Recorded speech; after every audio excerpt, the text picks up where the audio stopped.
ክብር ለኢየሱስ ይሁን። ዛሬ የምንማማረው መንፈሳዊ ዓለም ላይ ምን መናገር እንዳለባችሁ ነው። ክብር ለኢየሱስ ይሁን። ቢኮዝ መንፈሳዊ ዓለም ላይ ሁሉም ነገር ስለ ቋንቋ ነው። ኃይል ያለው ቋንቋ ውስጥ ነው። ፈውስ ያለው ቋንቋ ውስጥ ነው። ኤቭሪቲንግ ያለው ቋንቋ ውስጥ ነው። ክብር ለኢየሱስ ይሁን።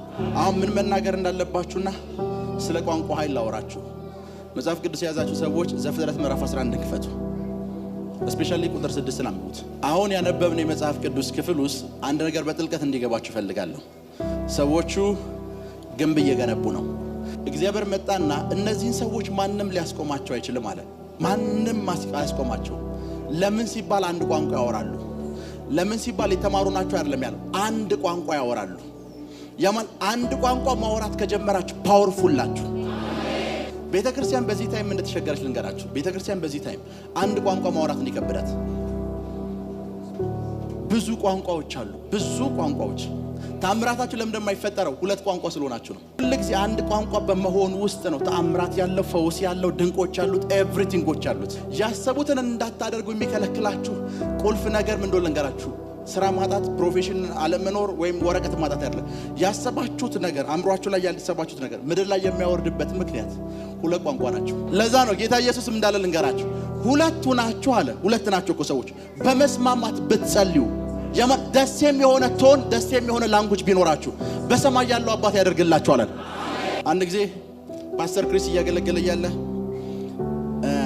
ናይጄሪያ ውስጥ በታይሙ ወደ ቸርች ስትገቡ ከመግባታችሁ በፊት ኪድናፕ ያደርጓችኋል ወይም ይጣልፏችኋል፣ ይወስዷችኋል። እና ኔክስት ታይም ስትመጡ መንገድ ላይ ኪድናፕ አድርገው መኪና ውስጥ ከከተቷችሁ አላቸው በልሳኖቻችሁ ጸልዩ አለ። ኢንስትራክሽኑ ምንድነው? በልሳን ጸልይ። ኪድናፕ ከተደረጉ የቸርች አባሎች በሙሉ አንድ ሴት ብቻ ተረፈች። ሌላው በሙሉ ኪድናፕ ተደረገ ቢኮዝ በልሳን አልጸለየም። ሄሎ ያቺ ሴት ያዟት፣ ሲይዟት መደንገጥ የለም ራካታ ጀመረች። እየወሰዷትም ልሳን ነው የምታወራው። ረጅም ርቀት ወስዷት ልሳን ነው የምታወራው። እቺ ሴትዮ እብድ ነች፣ አእምሮ የሌላ ሴት ነች። ወረጅልን ብሎ አስወረዷት። ሌላው ጤነኛ ስለሆነ ወስደውታል። ችግሩ ምንድነው? ከፓስተር ክሪስ ጋር አንድ አይነት ቋንቋ ያወራችሁ እሷ ነች። ኔክስት ከዚህ ስትወጣ ማውራት ያለበት ፕሬዝዳንቶች ይፈልጉኛል፣ ነገስታቶች ይፈልጉኛል፣ ፕራይም ሚኒስተሮች ይፈልጉኛል። ቢኮዝ አንድ ቋንቋ ነው የምናወራው። አንድ አሁን በደምብ ስሙ። እግዚአብሔር ቋንቋቸውን የደበላለቀበት ምክንያት በቋንቋቸው ስለተናደደ አይደለም፣ ባሰቡት ሐሳብ ነው የተናደደው። ያሰቡት ሐሳብ ምንድነው? ጡብ ደርድረው ሰማይ መድረስ ነው። በዕብራውያን ቴዎሎጂ አስተማሪዎች መሰረት ከሆነ ሰናዖር ወይም ባቤል ግንብ ያስጀመረው ናምሩድ ነው። ናምሩድ የሚባል ሰው ነው ያስጀመረው። ናምሩድ ከአብርሃም ጋር ፋይት አድርጓል። የዚህ ጽንሰ ሐሳብ ባለቤት ናምሩድ ነው።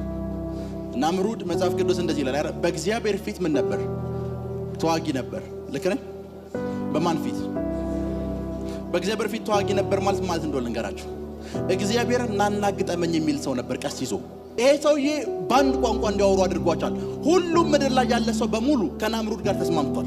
የዚህ የግንቡ ስራ ምክንያት እዚህ ምድር ሆነን ስለማንደርስበት ሰማይ ሆነን እንድቅጠም ሆኖ እና ሳምታይምስ ምሽት ጡቦች ይተኮሳሉ ወደ ላይ ከደረሰው ተብሎ ማለት ነው። ጋድ ምናቸውን የጠላው ሲባል ሐሳባቸውን ያውና ሳምታይምስ ምን እንደምትሸውዱ ነገራችሁ።